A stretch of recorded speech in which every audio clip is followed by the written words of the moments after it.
My wife and I have always dreamed of celebrating our 40th anniversary with a luxurious vacation. Just the two of us, reliving the romance of our early years. We had it all planned out for years now, and were excited beyond words. Enter our adult daughter, Jane.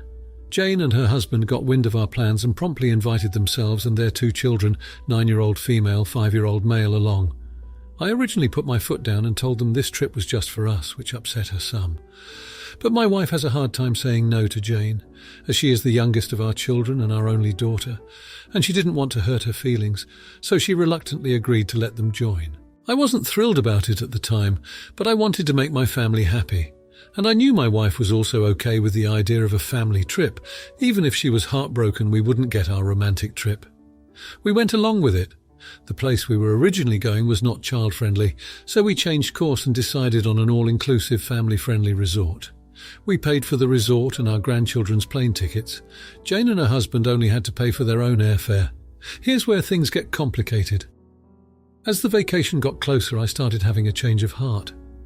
I realized that our 40th anniversary was a once-in-a-lifetime milestone, and I wanted to honor it in a way that was true to our original plans. My wife and I might not be able to afford a trip like this again for quite some time, and it's something we always wanted to do. So without consulting anyone, I switched our tickets last minute to go to the romantic destination that my wife and I had originally planned for. I did not tell Jane or her husband. I didn't even tell my wife until the day before our flight left, which was a day before Jane's flight left for their vacation. It wasn't an easy decision, and I feel guilty about it. But I wanted our 40th anniversary to be the special, intimate celebration we'd always hoped for. We called Jane after we landed to tell her, and she was extremely upset, to say the least. She seemed of the idea that we were going to look after our grandkids, so she and her husband could have alone time. And now that I abandoned her, they would have to do it all themselves. I hung up on them when my son-in-law started shouting, and my wife and I enjoyed the rest of our trip. They came back the same day we did, but have not answered any of our texts, and Jane seems to be ignoring me. My wife told me she vastly preferred our trip to the family trip we would have taken, but she still doesn't like how Jane is mad at us and wants me to apologize. I'm not sure I want to after learning Jane and her husband were using us for free babysitting and a free trip, but I feel like I should just to keep the peace. Am I the jerk for changing our trip destination last minute and leaving Jane and her family to fend for themselves? Now for a few comments before the update. Comment 1. Sorry, but I have to go. Everyone sucks here. I mean, clearly Jane was the jerk, inviting herself, her husband and her 2 kids along on what was supposed to be a milestone anniversary vacation. And this part makes me absolutely freaking cringe. And GT. She seemed of the idea that we were going to look after our grandkids so she and her husband could have alone time, and now that I abandoned her, they would have to do it all themselves. I hung up on them when my son-in-law started shouting, "You raised an entitled brat." Though sometimes how kids turn out has little to do with their parents. But on the other hand, and GT, so without consulting anyone, I switched our tickets last minute to go to the romantic destination that my wife and I had originally planned for. I did not tell Jane or her husband. I didn't even tell my wife until the day before our flight left. It wasn't an easy decision, and I feel guilty about it. That guilt? Yeah, that's you knowing the answer to your question, am I the jerk?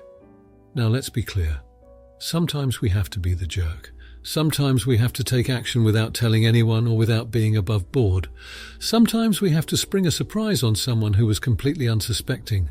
But that doesn't mean we're not jerks for doing it. Rather than put your foot down and set boundaries, you kind of took the chicken shoot way out of not telling anyone until it was too late for anyone to do anything about it. And honestly, I'm cheering you on for doing it. But it isn't jerk move. Comment 2. Not the idiot. What part of the 40th anniversary trip did your daughter and son-in-law not understand? Oh, boo freaking who. They wanted to spend time alone and designated the grandparents to babysit on what should have been their special trip.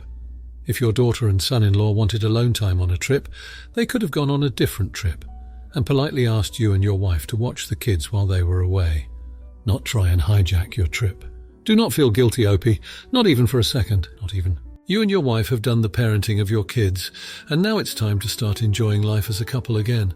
Sure, you're parents and grandparents, but you're still a couple and deserve to enjoy falling in love with each other all over again with romantic trips that do not include your offspring or grandkids.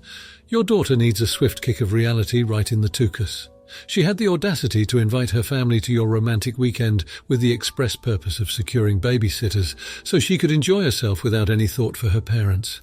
The entitlement is mind-boggling. Comment 3. Not the idiot and your daughter flat out admitting she was planning to have you two be on babysitting duties during your anniversary vacation, so her and her husband can get some alone time, is so extremely selfish that might almost feel like parental fail. You have catered to her needs seems a bit too much, and she has gotten the idea that your world revolves mainly around her, maybe because she's your youngest, but she is an adult person in a relationship with kids now, so should understand quickly you have your own relationship and life outside being her parent. You did the smart thing, OP.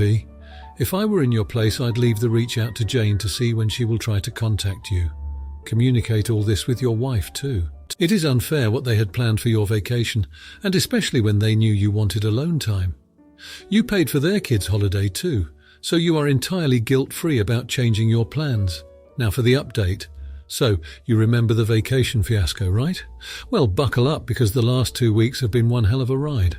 Firstly, as we were enjoying our romantic, kid-free vacation, we received an emergency call. Jane's husband, Mike, tripped while chasing their youngest at the airport, breaking his ankle. Jane, left in the lurch with 3 kids and a husband in a cast, was in full-on panic mode. I'll admit we both felt a pang of guilt, but we pushed it aside and continued to enjoy our trip. After all, Jane and Mike are both adults. Just when we thought things couldn't get worse, a massive storm hit our hometown. Jane's house was in the danger zone. With Mike immobile and Jane overwhelmed, they had to temporarily move in with my wife's sister, Sue. Now, Sue's a lovely woman, but she's always been allergic to children, figuratively speaking. It's been a chaotic mess of kids crying, Sue sneezing, and a whole lot of tension. Meanwhile, our idyllic vacation was interrupted by the news that Jane's house had been significantly damaged by the storm. My wife, always the worrier, was starting to feel like we were being punished for ditching our family. I tried to reassure her. It was just a freak accident, right? Then, just as we were wrapping up our vacation, we got a call from Jane, crying. She confessed that she'd been too reliant on us and realized she had been taking advantage of our kindness. It was a shocking confession, to say the least. She apologized profusely, admitted she was wrong, and said she understood why we had left them behind. It's been a strange turn of events. We're back home now, helping where we can. And while a part of me feels vindicated, another part, a bigger part, just feels terrible. The storm, the injury, the confession, it's a lot to process. My wife and I were just trying to help our family recover, while finding a new balance in our relationship with Jane and Mike. So much for a drama-free 40th anniversary trip, huh? Now for the comments. Comment 1. Not the idiot. Jane and Mike's predicaments are unfortunate, but they are not your responsibility. It's commendable that you took time out of your vacation to help them out. But it's important to remember that their situation is not a result of your actions. Jane's apology suggests that she recognizes that she's been leaning heavily on you and your spouse, which is a step in the right direction. It may be time to set some boundaries with Jane and Mike moving forward to prevent this type of situation from recurring. Comment 2. No idiots here. It's clear that Jane and Mike are going through a tough time, and it's natural for them to lean on their support network during these circumstances. However, it's also important to recognize that you and your spouse have your own lives and responsibilities. The fact that Jane apologized shows that she is aware of the pressure she's been putting on you, and she probably didn't mean to take advantage of your kindness.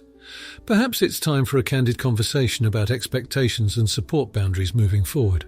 Comment 3. Not the idiot, but this situation does highlight the importance of clear communication and setting boundaries. Jane and Mike were placed in an unfortunate situation, and it's commendable that you stepped in to help, but they need to understand that their issues can't always be your top priority. Jane's apology shows that she recognizes her over-reliance on you. Going forward, it might be beneficial to have a frank discussion about how you can support each other in a balanced way, without anyone feeling taken advantage of. Now for the next story. This is a bit complicated. I am a stepmom to 5 wonderful kids. I became their stepmom when the oldest was 9. I adopted all of them but one, and that is Nick. He never wanted me to be his mum, which is fine. The moment he turned 18, he made it very clear he doesn't care about me at all. I wasn't invited to his wedding, any holidays and so on if he was hosting. My last straw was when he told me that he will come to Christmas, that I was hosting if I left. So we are very low contact. Along with that, he has blown up every sibling relationship. He has 2 girls now and he called me up. This was a surprise and we started talking. After a while he started complaining about not getting help at all to raise his kids. He asked me to watch them on Sunday and step up as a grandparent. I told him the reason the village doesn't exist to raise his kids is due to him burning that village down. He called me a jerk and hung up. My husband is iffy on the situation but told me it's my call since I would be the one to watch the kids most of the time since he travels often for work, so I am posting here.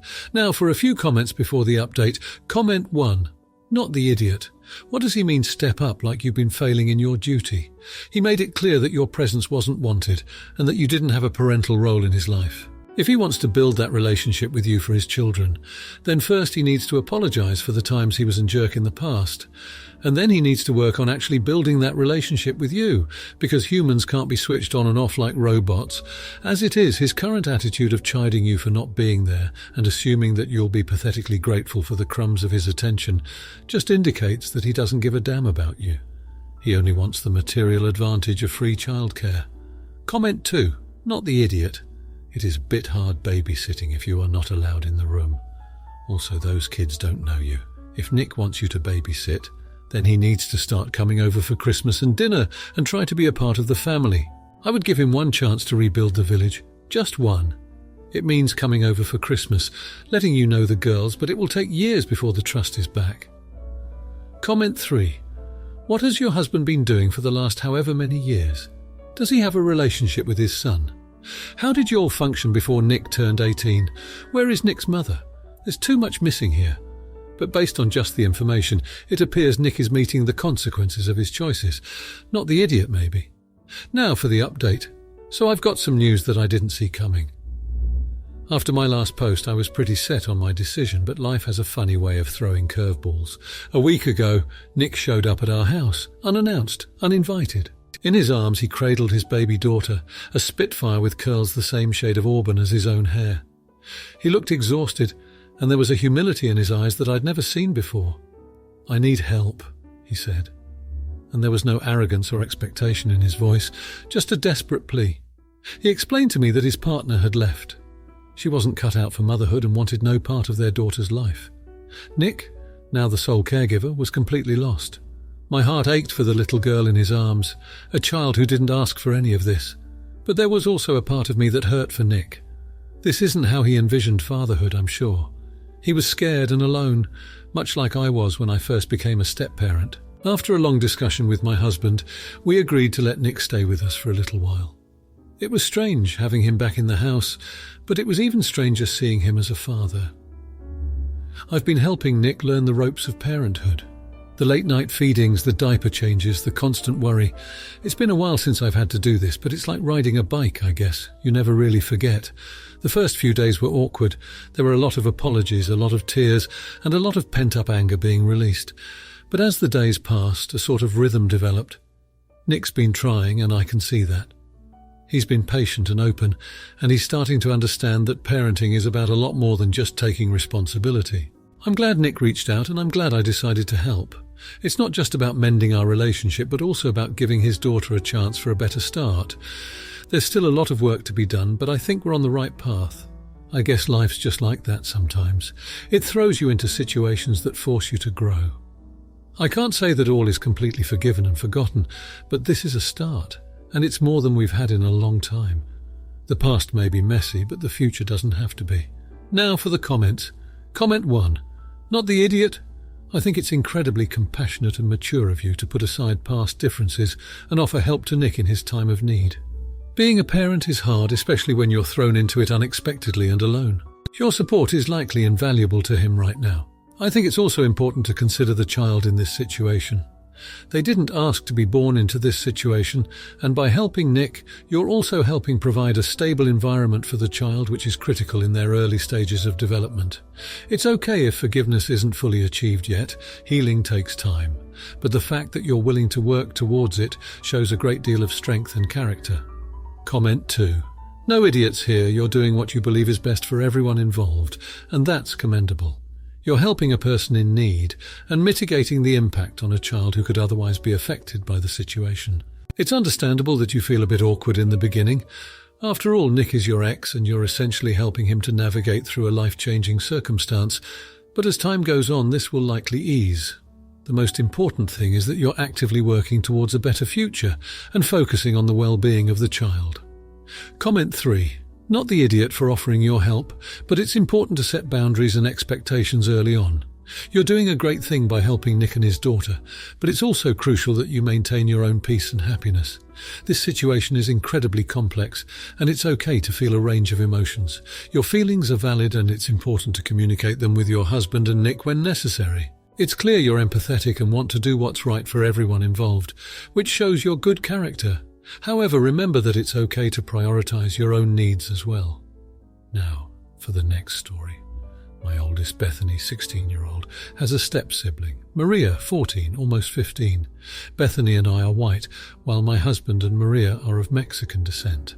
They have been in each other's lives since they were 6 and 7, and overall the relationship is good until recently. Maria's quinceañera is coming up, and my husband and his ex-wife took her to get her dress. The dress and alterations came to around $3,000. My daughter has been very jealous of the whole party. I've informed her it is part of the culture, just like when she had a huge Sweet 16 party with her friends. I spent more time with her to try to make her feel better about it, and got her own much cheaper dress for the party. The party is supposed to be in 2 weeks, but my daughter, after an argument with Maria about the TV, scribbled Sharpie all over the expensive dress and ripped the back. Long story short, everyone was pissed. I gave money to my husband and his ex to try to get a new dress ASAP. I informed my daughter she will need to get a job and pay back the full price of the dress as punishment. We got into a huge argument over it, and the whole situation isn't fair. Am I being a huge jerk? Now, for a few comments before the update. Comment 1. Not the idiot. Bethany is old enough to get behind the wheel of a car. She needs to learn impulse control and that actions have consequences. In addition to repaying the cost of the dress, I hope there are more immediate consequences like grounding, taking away phone privileges, etc. Hers were the actions of a spoiled child having a tantrum, not those of a maturing young woman. If this is normal behavior for Bethany, you should have her evaluated for mental illness as well. Another thought. You are paying very large sums of money for parties and dresses, so she may have no context for just how much money $3,000 is. Getting a job to work that off will be a real eye-opener for Bethany. Comment 2. Speaking as a parent, albeit without stepchildren, affirm, not the idiot. Bethany is old enough to understand that actions have consequences, and she's just learnt a major one the hard way. Kudos to you for stepping in to resolve the situation in a fair way, to both Maria and her parents, and in addition for both allocating more time to Bethany before this happened and insisting she needs to get a job to pay reparations. At her age, Bethany is going to find it takes a long time to earn $3K, but the experience will do her good for finding a job after school or college, plus will teach her the value of money, and depending on the job may even mature her too. Comment 3. Not the idiot. Bethany deliberately ruined a dress. She has to pay for it. If she had done this to a total stranger, would she claim you're choosing the stranger? If Maria had ruined one of her dresses, would she just let it go? Bethany's very close to becoming an adult. It's time she realizes that comes with responsibilities. I wonder what Bethany would say after reading some of these comments, because I doubt you'll see many, if any, YTA. Or would she complain that you put this out to the world? Now for the update. It's been a rough month since the quinceañera fiasco. I was hopeful that things would start to smooth out over time, but it seems like matters have only escalated. Bethany managed to find a job at a local coffee shop, which was great at first. It seemed like she was taking responsibility for her actions, but things quickly deteriorated. She's been coming home late, beyond her shift hours, and there's a perpetual sour expression on her face that I can't seem to wipe off. Last week she came home with a tattoo. It's a small one. A little heart on her wrist, but she's only 16 and it's illegal without parental consent. When asked, she just shrugged and said a friend of a friend did it. I was livid, but with everything going on, I didn't know how to address it. Her rebellion is spiraling and it's breaking my heart to see our relationship deteriorate like this.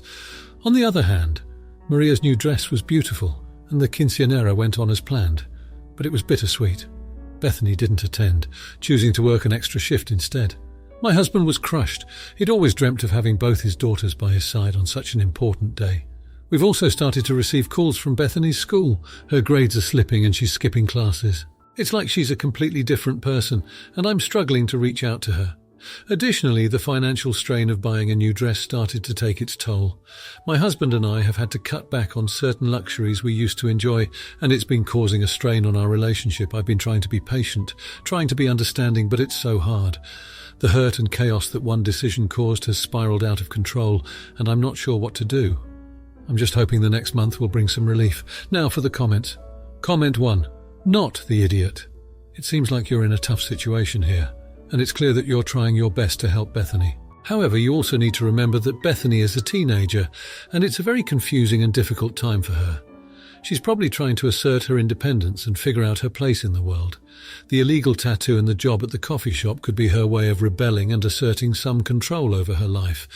It's not okay that she's skipping class and letting her grades slip, and you should definitely address this issue. However, it might be more effective to approach it from a place of understanding rather than punishment. It might be helpful to seek out family counseling to improve your communication and understand each other better. Comment 2. Everyone sucks here. The whole situation is a mess, but it's not entirely one person's fault. Bethany's behavior is certainly problematic, but it's also indicative of deeper issues. The fact that she's been coming home late, getting an illegal tattoo, and skipping school suggests she's dealing with some heavy stuff. It's worth considering that the financial strain of the quinceañera might have added to the stress she's feeling. She might feel guilty about the money spent or resentful that it was prioritized over other things. That doesn't excuse her behavior, but it might explain it. On the other hand, it sounds like you're doing your best to reach out to her. But ultimately, she needs to take responsibility for her actions. Comment 3. You're the idiot. It sounds like Bethany is crying out for help, and instead of listening, you're throwing up your hands and blaming her. Yes, she should be responsible for her actions, but she also needs guidance and understanding from her parents. The fact that she chose to work during the quinceañera suggests that she might be feeling left out or marginalized in the family. Moreover, you mentioned a financial strain from the celebration. Perhaps the extravagance of the event contrasted with the reality of the family's financial situation is affecting Bethany. She might be working to contribute or to gain some control over her life. Instead of just hoping for a better situation, take steps to open up dialogue and understand her perspective. If you liked this video, you'll probably like these too. Also, while you're here, please consider subscribing. It's your support that keeps this channel alive and allows me to make better and longer videos. Have a great day.